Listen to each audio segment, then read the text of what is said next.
Hai, apa khabar semua? Cikgu harap semua dalam keadaan sihat dan ceria. Sebelum ini, kita sudah pun belajar tentang sistem saraf. Jadi pada hari ini, kita akan fokus pada topik 12.6, sistem endokrin. Walaupun sistem saraf dan sistem endokrin mempunyai fungsi yang berlainan, tetapi ingat, kedua-duanya saling melengkapi antara satu sama lain untuk mengawal atur dan menyelaras segala proses dan aktiviti yang berlaku dalam badan kita.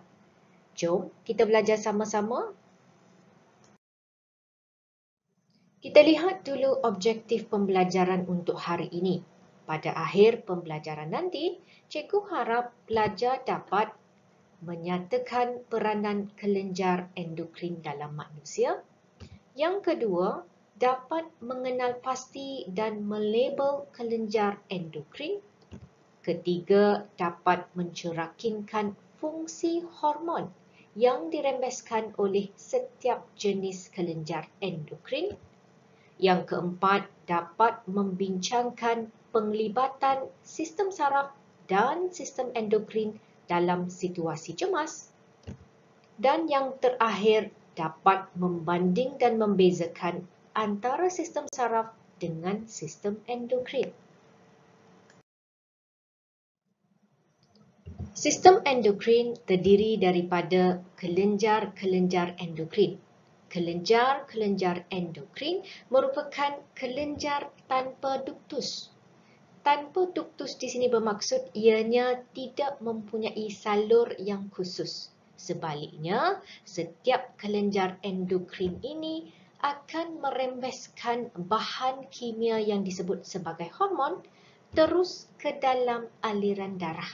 Dan darahlah yang bertanggungjawab untuk mengangkut hormon ke sel sasaran yang spesifik.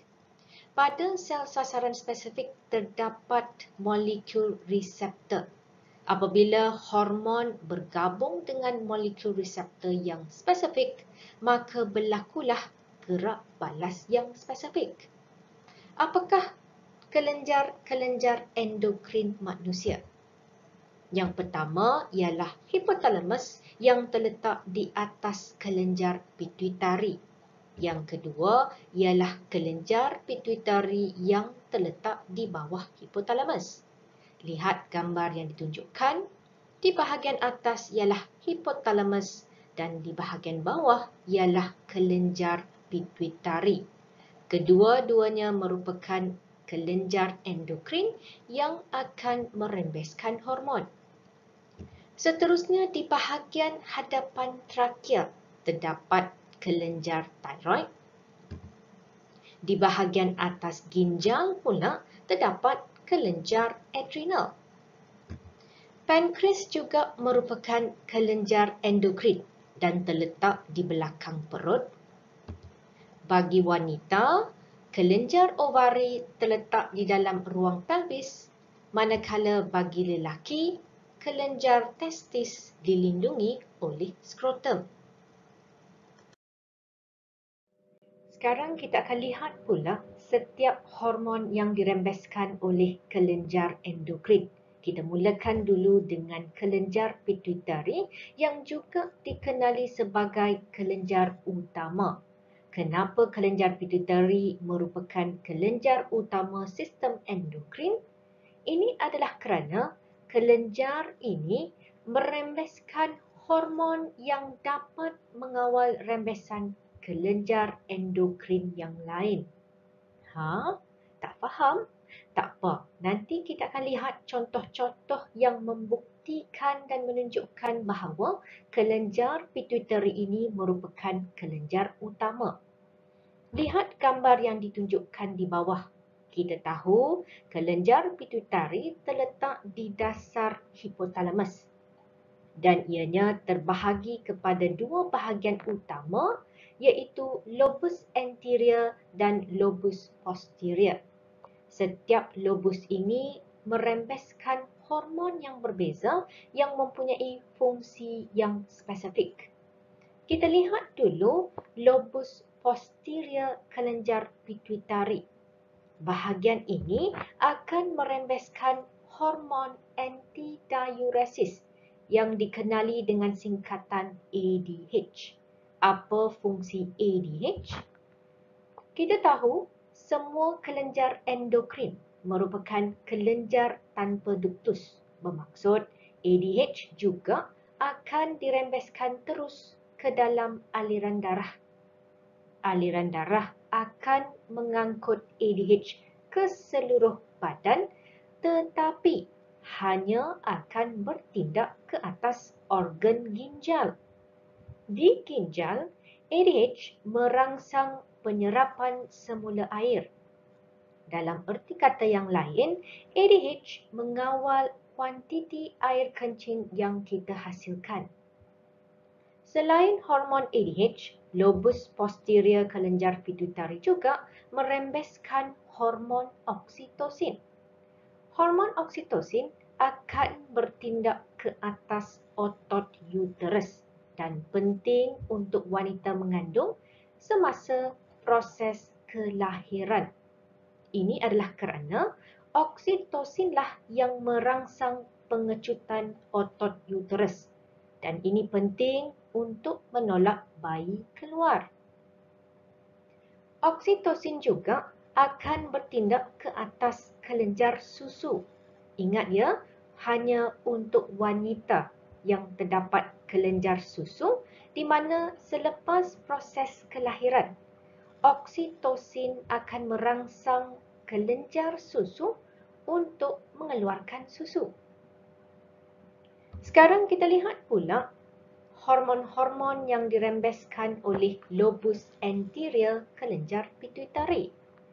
Kita mulakan dulu dengan hormon pelutinan yang juga dikenali dengan singkatan LH. Hormon LH akan bertindak ke atas ovari dan testis.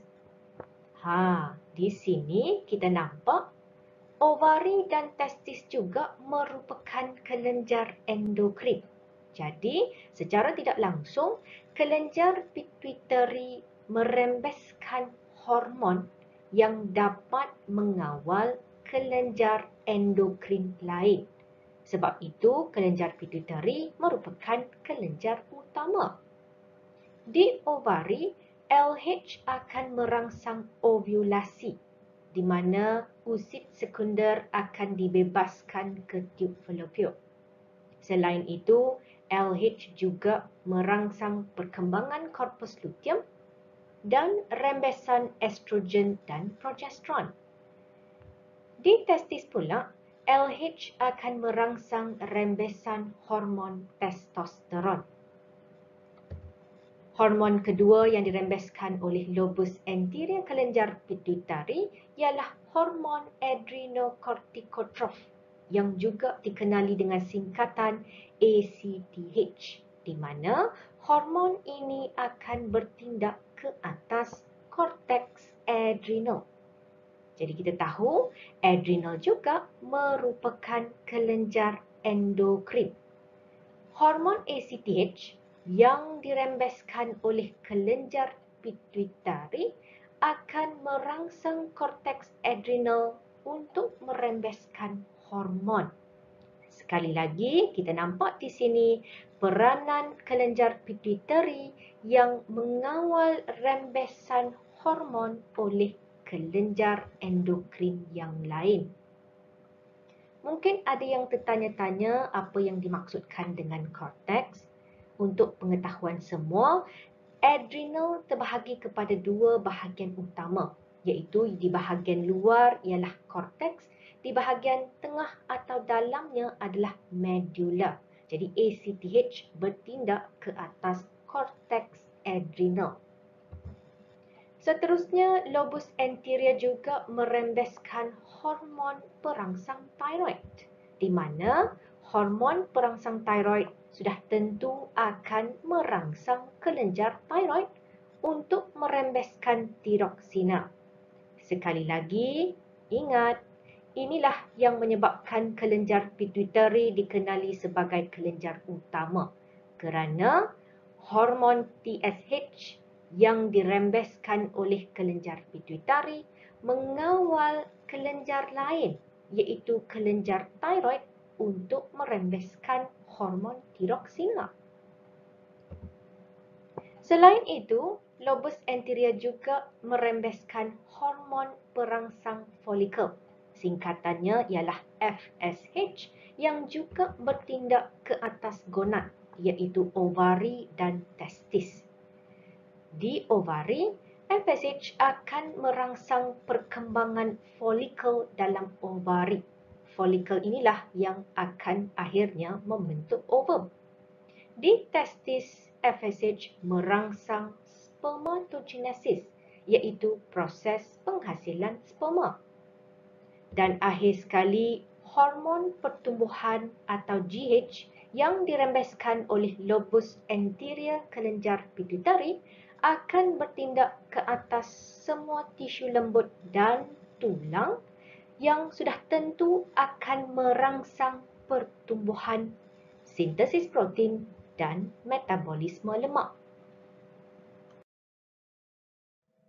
Seterusnya kita lihat pula fungsi hormon yang dirembeskan oleh kelenjar hipotalamus. Kita tahu hipotalamus terletak di bahagian atas kelenjar pituitari. Hormon yang dirembeskan oleh hipotalamus ialah hormon perembes gonadotropin yang dikenali dengan singkatan GnRH, di mana hormon ini akan bertindak ke atas kelenjar pituitari, di mana GnRH akan merangsang kelenjar pituitari untuk merembeskan FSH dan LH. Jadi ingat, walaupun kelenjar pituitari merupakan bos utama, iaitu kelenjar utama dalam sistem endokrin, tetapi kelenjar pituitari itu sendiri menerima arahan daripada hipotalamus untuk merembeskan hormon FSH dan LH. Seterusnya ialah kelenjar tiroid. Tadi kita sudah pun belajar, kelenjar pituitari akan merembeskan hormon perangsang tiroid, iaitu TSH, yang akan merangsang kelenjar tiroid untuk merembeskan hormon tiroksina. Jadi, apa pula fungsi hormon tiroksina? Hormon tiroksina meningkatkan kadar metabolisme, meningkatkan suhu badan dan mengawal atur pertumbuhan dan perkembangan. Maksudnya, kelenjar pituitari merembeskan TSH dan TSH akan bertindak ke atas kelenjar tiroid untuk merembeskan hormon tiroksina. Seterusnya kita lihat pula kepada kelenjar endokrin yang terdapat di bahagian atas organ ginjal, iaitu adrenal. Terdapat dua hormon yang dirembeskan oleh adrenal, iaitu yang pertama ialah aldosteron.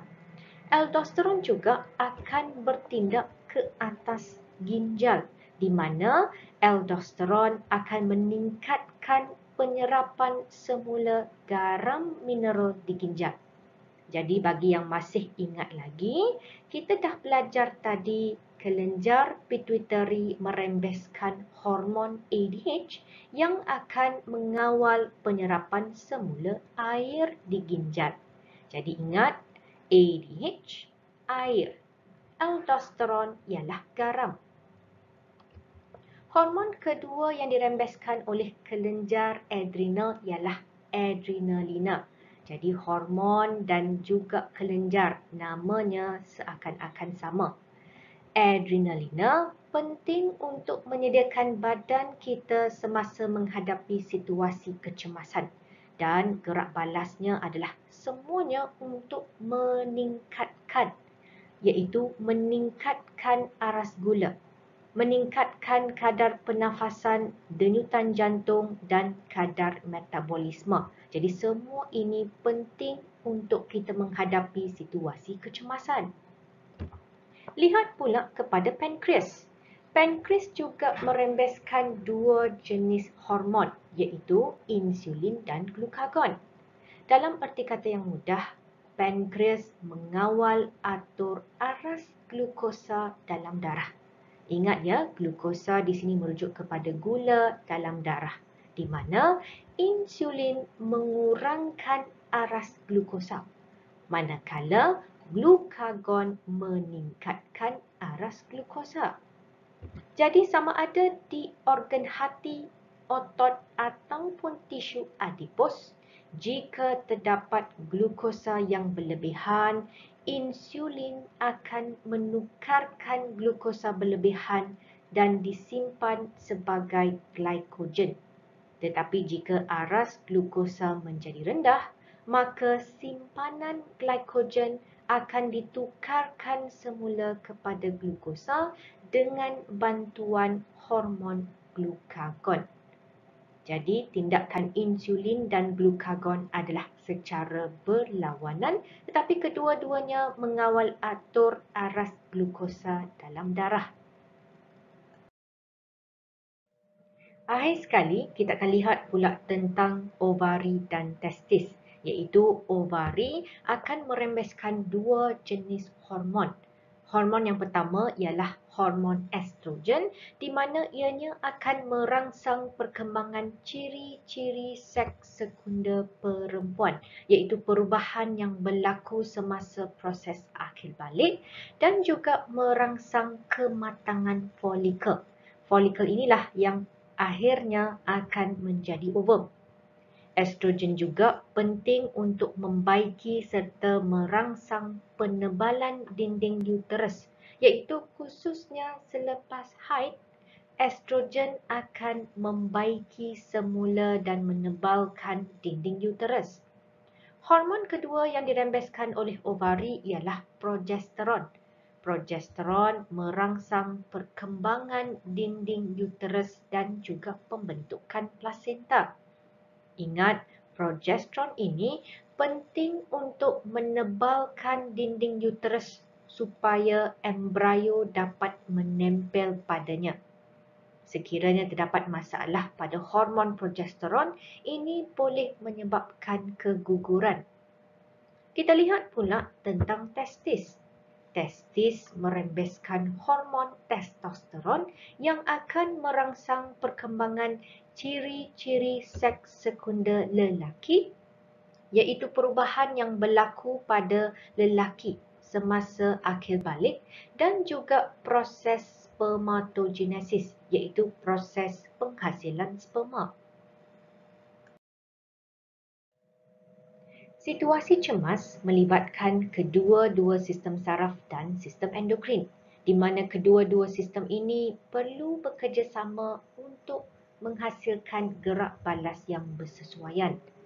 Katakan sekarang anda dikejar anjing, maka reseptor yang terdapat dalam organ deria, sama ada mata apabila kita melihat anjing, ataupun dalam telinga apabila kita mendengar bunyi nyalakan anjing, maka reseptor ini akan mengesan rangsangan dan seterusnya mencetuskan impuls saraf.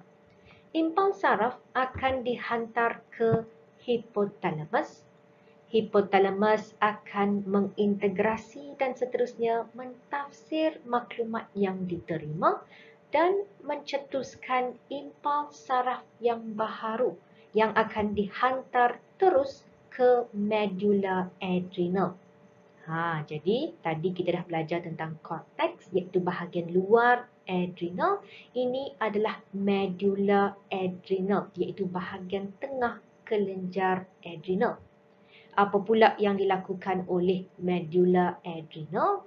Medula adrenal akan merembeskan hormon adrenalina dan noradrenalina, di mana kedua-dua hormon ini akan meningkatkan proses-proses yang berlaku dalam badan kita. Antaranya ialah kadar pernafasan, kadar metabolisme, aras glukosa, kadar degupan jantung dan tekanan darah. Jadi kenapa penting untuk meningkatkan semua proses-proses ini semasa menghadapi situasi cemas? Lihat ya, Apabila kadar pernafasan meningkat, sudah tentu lebih banyak oksigen yang akan diambil masuk ke dalam peparu.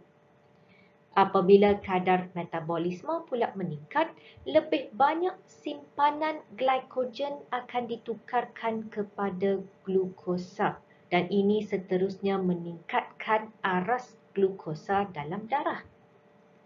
Kadar degupan jantung yang meningkat bermaksud jantung dapat mengepam lebih banyak darah ke sel-sel badan, khususnya ke otot. Ingat, darah mengangkut oksigen dan glukosa.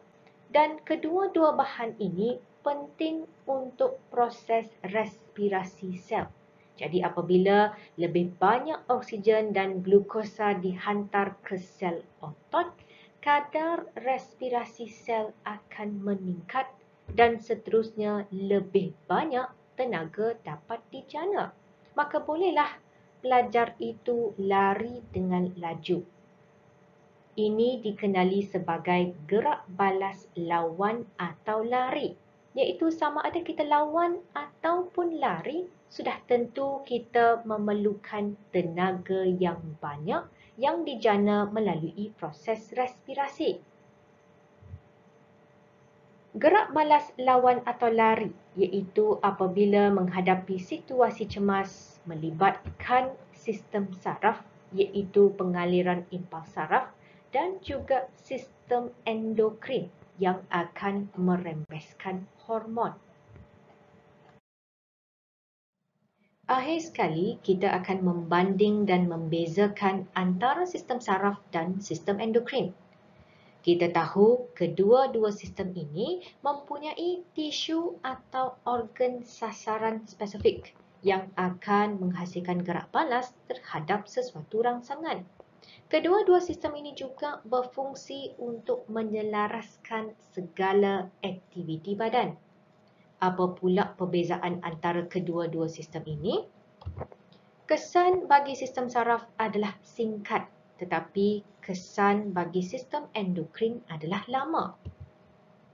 Sistem saraf terdiri daripada berjuta-juta sel neuron, manakala sistem endokrin terdiri daripada kelenjar endokrin tanpa duktus. Maklumat bagi sistem saraf dihantar dalam bentuk impuls elektrik, manakala bagi sistem endokrin, maklumatnya dihantar dalam bentuk bahan kimia, iaitu hormon, terus ke dalam aliran darah. Gerak balas sistem saraf adalah cepat dan serta-merta, tetapi bagi sistem endokrin, gerak balasnya adalah perlahan tetapi berpanjangan. Dan akhir sekali, kesan impuls menghasilkan gerak balas pada satu organ sahaja. Tetapi sistem endokrin akan menghasilkan gerak balas terhadap beberapa organ. Kesimpulannya, kedua-dua sistem ini penting untuk menyelaras segala aktiviti badan kita.